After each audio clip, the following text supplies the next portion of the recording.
Pemirsa, kita lanjutkan kembali dialog kita bersama Bang Zaipul Bukhari.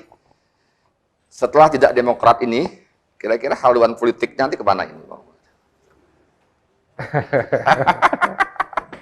Ini dapatnya ada apa? Sudah ada cerancer atau mau ke partai mana?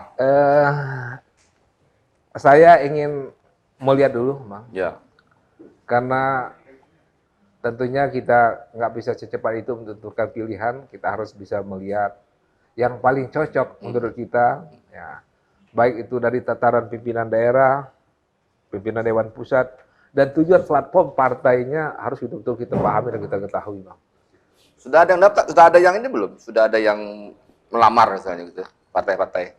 Belum. Ini kan karena kan bupati incumbent ini kan, bupati ini kan istilahnya, wah ini kan buah manis gitu kan, gitu loh. Kalau dalam setiap pilkada ini kan buah manis, pasti banyaklah partai yang tertarik gitu loh. Kita menyerahkan dulu dengan partai-partai, Bang, untuk melihat, mengevaluasi, ya kira-kira cocok atau tidak. Ya. Nah, kalau saya mengalir terkait dengan partai politik, nanti kita lihat partai politik mana yang ingin mengajak saya untuk bergabung masing-masing dengan partai politik. Sebentar, saya mau menegaskan dulu. Pencopotan Anda ini juga sebagai kader enggak ya? Saya melihat karena SK-nya saya belum terima, apakah saya dicoba sebagai ketua partai sekaligus sebagai kader Partai Demokrat. Kalau menurut saya pada prinsipnya tatkala saya sudah diberhentikan dari jabatan sebagai ketua partai, tentunya saya harus sudah mengikhlaskan juga sebagai kader Partai Demokrat.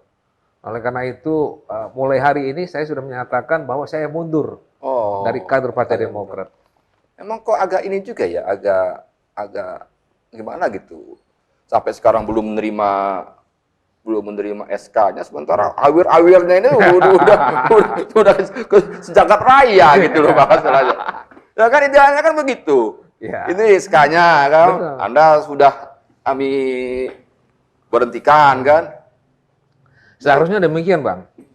Jadi, tatkala kita memberhentikan orang dari jabatan apapun, kita harus dipanggil, serahkan ini SK-nya.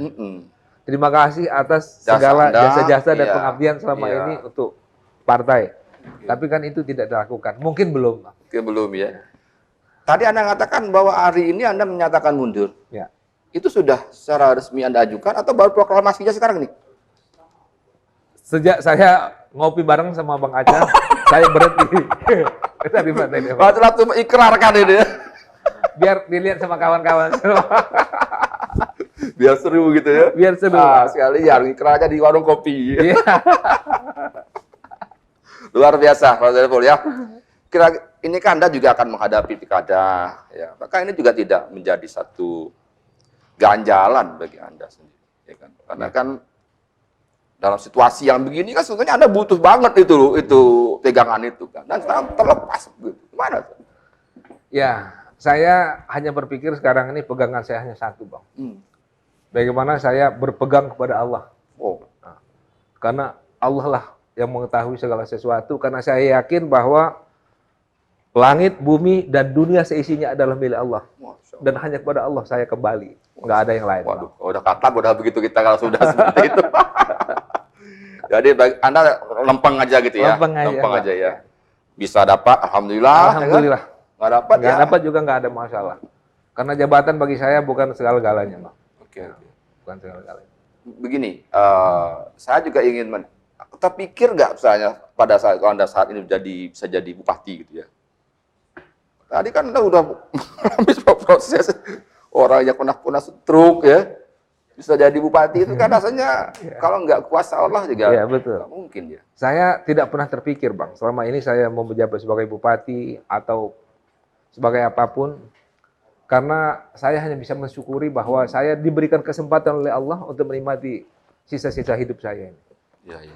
Oke, baik. Kita masuk tema baru ini. Ini kan yang luar biasanya ini kan selain Anda juga dicopot sebagai ketua Demokrat ya.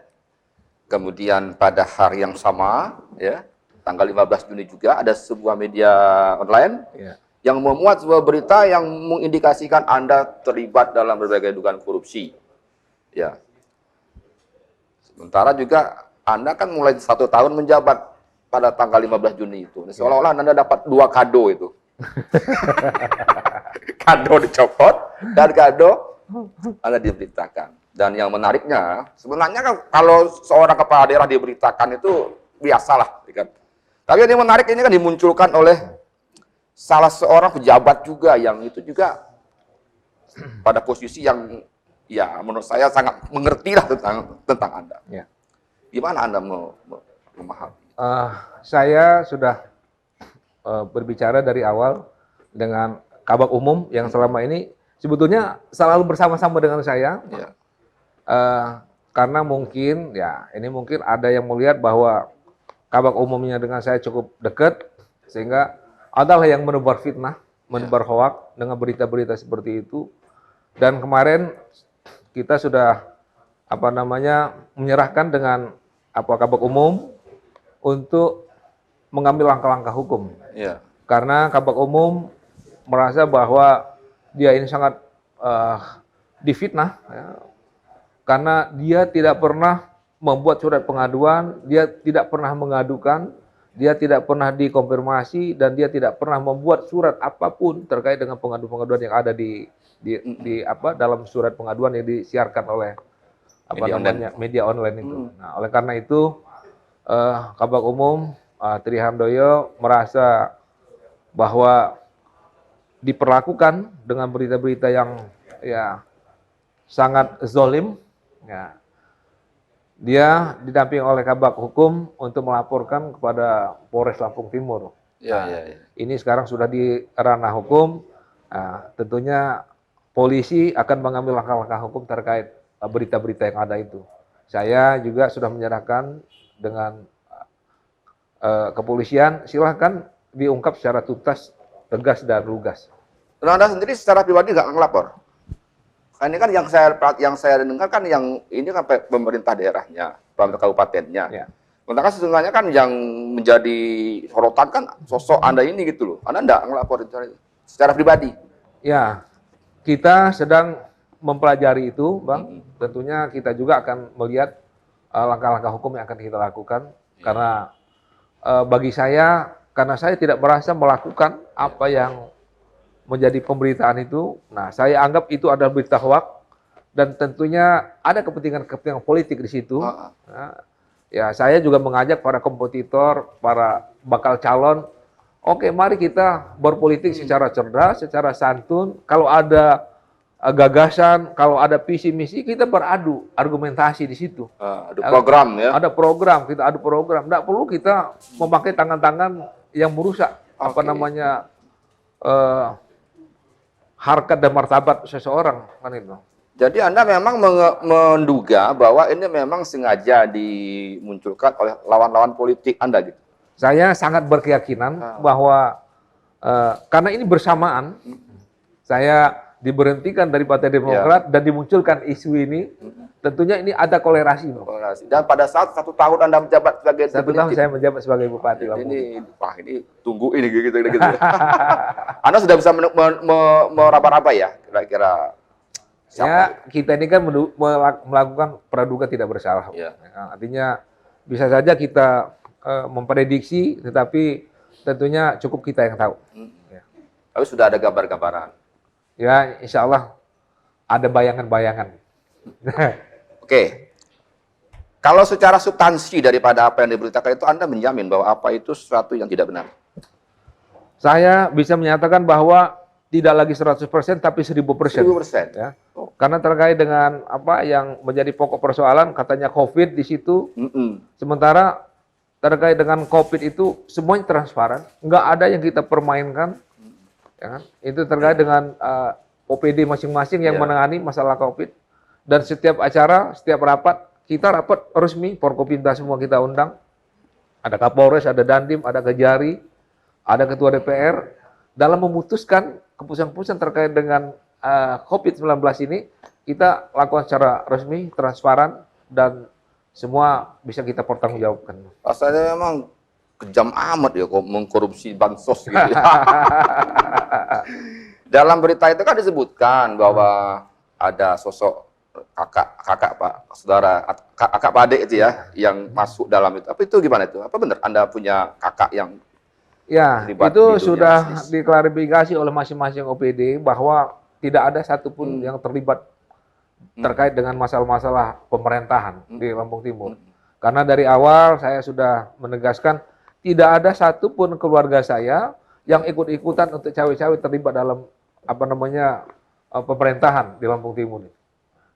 Kalau Dan terkait dengan isu-isu itu ya silakan saja dibuka, diungkap secara tuntas, nggak ada masalah bagi saya. di klarifikasi juga perusahaan yang menangani juga keliru, salah yang menyebutnya, katanya ada bahwa ini perusahaan kakak Anda, dan kakak juga bukan ini yang menangani gitu ya. Iya. Seperti itu ya. Sudah dijelaskan oleh Kepala Dinas Sosial, Pak. Mm-mm. Saya tidak tahu persis nama apa perusahaan yang melaksanakan apa sosial dari Dinas Sosial. Saya juga nggak tahu, nggak paham karena Ya. itu kewenangan daripada Dinas Sosial. Iya, iya. Karena kan juga tidak hanya COVID yang juga diangkat, juga mengenai masalah pengerjaan proyek ya. Ya katanya sebagian besar proyek itu dikuasai oleh saudara itu gitu loh. Ya, saya pikir kan ada mekanismenya, Bang, untuk menentukan seseorang apakah layak. Kan semua sekarang transparan, Transparan ya. ya kan? Lelang. Dilaksanakan kalau ada lelang segala macam itu kan secara online. Dan semua melakukan pemantauan, kan itu. Kalaupun ada perusahaan-perusahaan yang di situ, saya kan tidak tahu persis karena itu kewenangannya daripada ULP, kewenangan daripada apa panitia-panitia pelelangan, bukan kewenangan daripada bupati. Justru saya beberapa kali rapat yang pada saat itu dipimpin oleh asisten 2, saya minta semua pelaksanaan pelelangan di Lampung Timur ini harus transparan. Tidak boleh ada yang bermain-main di situ. Semuanya harus dilakukan secara terbuka. Artinya apa yang dilakukan oleh aparatur yang ada di Lampung Timur, kalau menurut hemat saya itu sudah dilakukan sesuai dengan prosedur, sesuai dengan aturan. Namun kalau saya nggak memahami perusahaan siapa-siapa yang melaksanakan kegiatan itu, karena saya tidak pernah dilaporkan, karena secara teknis itu adalah kewenangan daripada dinas, tentunya saya tidak paham kalau misalnya ada perusahaan yang melaksanakan kegiatan ini. Ini kan ada ada yang saya katakan sudah gempa dengan 7 skala Richter, ya kan, tsunami. Nah, ini gimana abang memahaminya ini? Jadi maksud saya